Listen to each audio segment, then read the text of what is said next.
ভাই বাবা ছেলে ম্যাচিং বাইক পাওয়া যাবে? জি ভাই, বাচ্চার বাবাও R15 চালায়, এখন বাচ্চাও R15 চালাবে।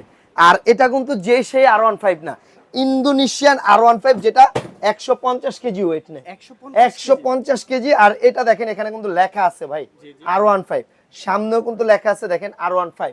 আর এটা কিন্তু ইন্দোনেশিয়ান R15, 180 কেজি এটা ওয়েট নেবে। এই যে আমি চালাই ভাই, R15 মানি হলো স্বপ্নের বাইক, ঠিক আছে। আর এটা পিছনে দিবেন, গাড়ি থেকে নামতে হবে না, পিছে যাবে, ঠিক আছে। আর এই ছেলেও এখন R15 চালাতে পারবে। আর এই R15 এর আমার কাছে 4টা কালার আছে, 4টা কালার আছে, রেড আছে, ব্লু আছে, ব্ল্যাক আছে, ইয়েলো আছে, ঠিক আছে। যারা কালারগুলো দেখতে চান সরাসরি ভিডিও কল দিবেন, দিয়ে দেখে শুনে অর্ডার করবেন। একেবারে রিজনেবল ভাই, 5 লাখ টাকার R15 এখন মাত্র 32,500 টাকা। হ্যাঁ, বাচ্চার বাবার গাড়িটা কিন্তু 5 লাখ টাকা R15 এর দাম, এখন বাচ্চাদের গাড়িটা নিচ্ছে আমরা মাত্র 32,500 টাকা। আর এটা